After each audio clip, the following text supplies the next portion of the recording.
Well, the reality of that is, however well we play tomorrow, people will just say it's a lower-ranked opponent, so it would be irrelevant. I don't mind. I think what would be fair would be to say that 95% of the time we've got really good performances out of individual players. In all positions on the pitch. So, I think we have got the best out of players. I think they've enjoyed their football with us. Don't think they feel inhibited. That's never the messaging to them.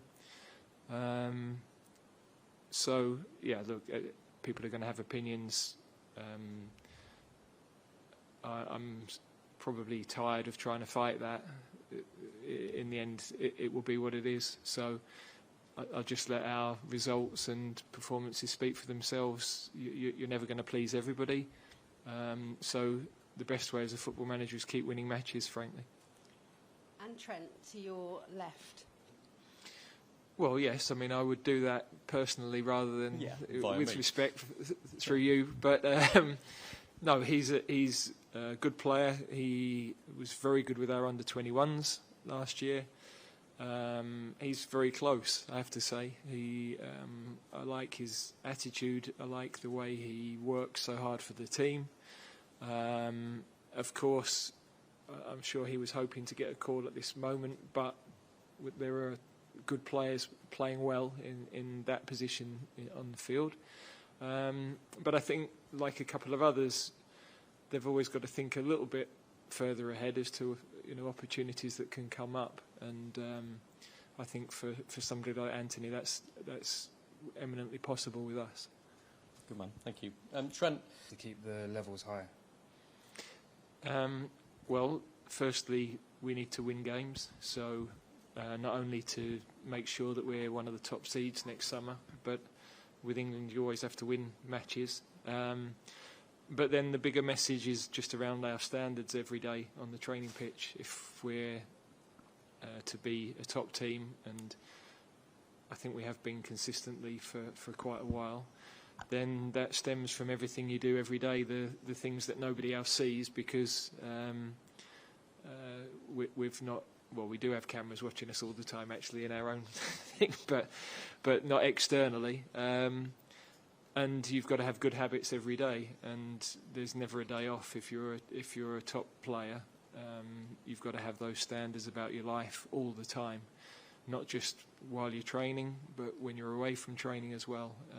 Maximise the opportunity you've got. It's a short career, so be a good professional. And we're fortunate that our senior players in particular set a great example, but we also have, like Trent alongside me, lots of young players who have great habits and who turn up in the right way for every session.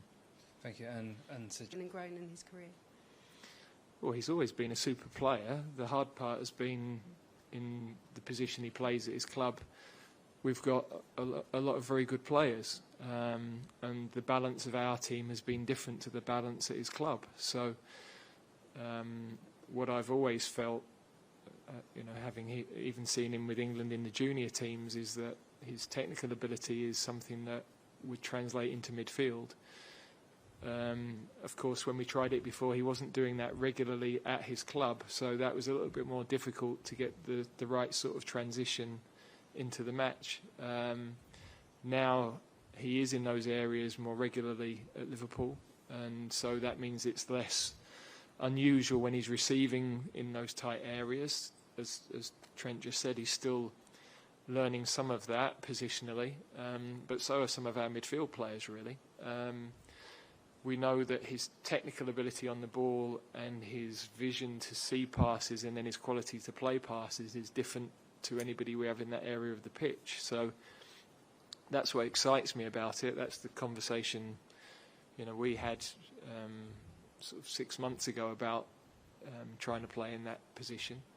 And then it's really about just trying to do it as regularly as we can. Obviously, it's not straightforward because we're not able to do it every day of the week, and excuse me, if I was at Liverpool and he's been as productive as he has in the position he has been, then there's no reason to change what he's been doing. So with us, that's been a little bit different. But we're both excited about working that through, and it's going to be really interesting to see how it develops.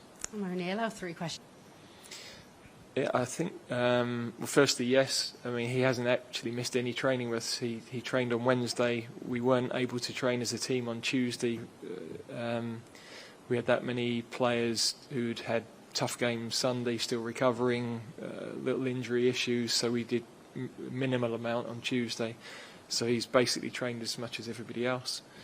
No, I mean, of course, we talk with all the players about how things are at their clubs, but I think he's scored 5 in 10 for us, and and he's only started 4 of those. So he's in a good vein of form. He enjoys his football with us at the moment. Of course, he's not scoring freely at the minute with club, but that will come. Yeah, we're looking forward to working with him again this week. I didn't expect to be asking about Bolt. And yeah, of course, for us, you need players now. If we can only take 23 players next summer, then that physical robustness is a consideration, because we won't have the option to take as many chances as we took in the last couple of tournaments. You know, the last Euros, we took Calvin Phillips, who'd popped his shoulder, had a bit of time to come back in. Harry Maguire for the Euros missed the first couple of games, was still recovering. Kyle Walker in Qatar. That's a bigger gamble next time around that we'd have to consider on each individual case. But those parameters do alter your thinking a bit on the squad.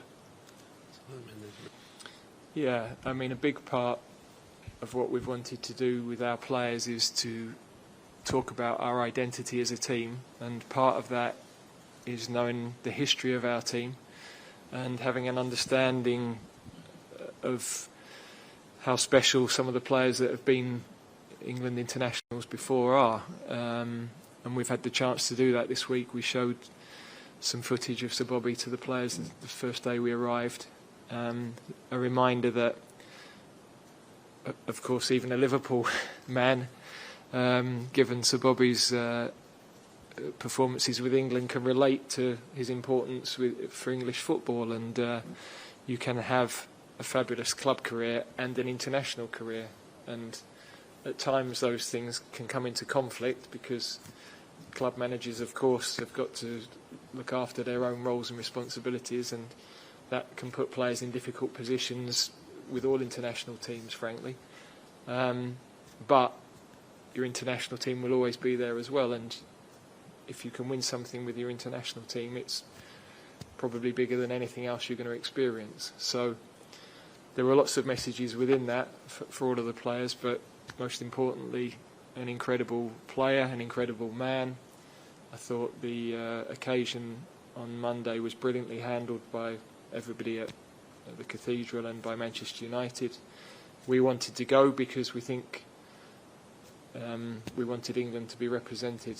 We hope we've been a big part of his life and his family's life, and we felt it was important to be there.